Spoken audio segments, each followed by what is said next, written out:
So here today, I want to display with a little skit of how when someone says, whether it's a bully, whether it's a certain passive aggressive type personality, and to throw things off of directing the actual topic or situation you're supposed to be talking about, they'll throw it back on you to say, I'm just worried about you. I just care about you and don't want so and so to harm you. That's why I act like that. And situations like this, I'm just going to give um, a me versus me, the me versus the male me, an example of this and how it sounds like a manipulation tactic where they recast themselves as the worried or hurt one. So your call outs, when you call them out, is going to look harsh, it's going to look like you're unfair, or even that you are abusive. And so that pattern actually fits bullying behavior that uses guilt trips, that good old victim playing, and social pressure to shift blame away from you, um, ship it away, shift the blame away from the person that's actually causing the problem, actually. And so what's happening is when they say stuff like, I'm just worried about you, I don't want such and such to hurt you, after they have been confronted, they may be trying to sound caring while avoiding what the real situation that has come up that they need to address or answer. And to avoid accountability for that, they'll throw it back on you. I'm just worried about you. If they then to get if they then get teary-eyed with other people and suggest that you are mad at them because you call them out, they are often recruiting sympathy and trying to turn that group against you. And there are ways that you can dismiss this once you learn how people behaviors and catch it before it even get to that point, by keeping communication open with all parties the same, so that when the mask falls off, it falls really hard on that person and they look like, oh wow, I can't believe they're acting like this. The key issue is not whether they look emotional, it's whether their behavior changes. You'll notice their behavior, how it changes. Bullying and emotional manipulation often involve fear, guilt, and public image management, especially when the person wants to keep control of the narrative. That concern turn can start to be part of the tactic if it is used to silence you or make you doubt yourself. So what you do is keep your responses short, factual. Don't argue with them about their feelings. Return to the original thing that y'all was talking about, and their behavior specifically. Document what was said exactly, when and who was present.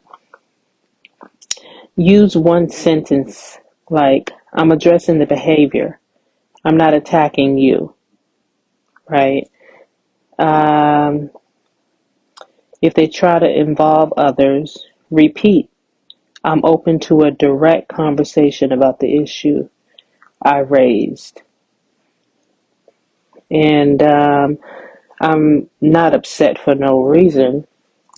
I raised a specific concern, and I'm happy to discuss the facts directly.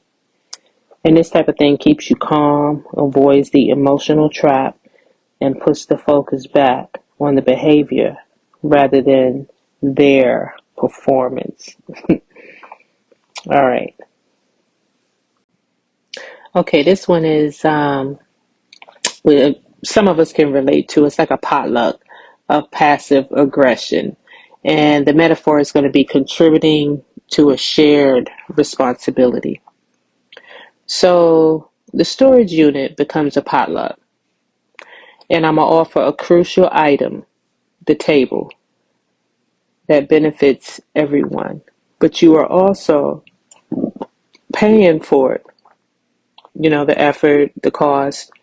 And when you change the terms to be fair, the other person, my other half, reacts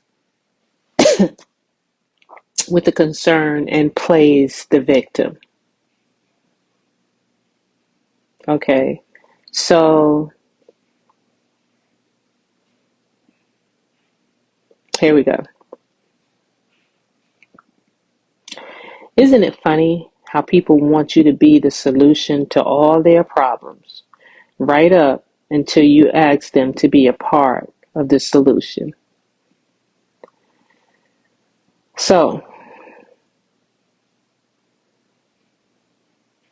okay. I'm so glad I ran into you. I have been so stressed out all day thinking about you. And then, I'm confused. Thinking about me? For what? The potluck? yes, I just saw your group text about how you need help setting up the big table you brought. You said we all have to get here an hour early if we want to use it. Hmm. Well, yeah.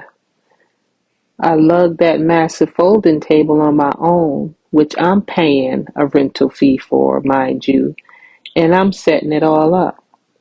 All I asked in the group chat was that everyone show up on time to actually put the food on it. If we don't, it's not worth my time or money to even bring it. Wait, I didn't see it that way. I'm just, I'm just worried about your back, you know? Like, I don't want you hurt. I don't want you to hurt yourself. I'm just so worried about you bringing that big table all that way. Seems like you're doing too much and getting so stressed out about dinner. Are you okay? Okay, I appreciate your concern, truly. But what does my back have to do with you following a simple instruction? We agreed we'd all help. If you can't show up, that's fine. But just be honest. How can you be so callous? I'm telling you I'm worried about you and your back, and you attacking me about being late to dinner. You sound so angry. Can't you see the tears starting to come out my eyes? Listen, I have an interview before this. You know, I can't lug a side dish and show up early. All this is making me so sad. And there it is, the pivot. Now I'm the bully, and they're the victim who's too upset to carry the food they agreed to bring, making their tragic figure who might starve. I'm not saying they can't come. I'm just saying I'm not going to enable a double standard. Fake dramateers don't feed people. They just manipulate them.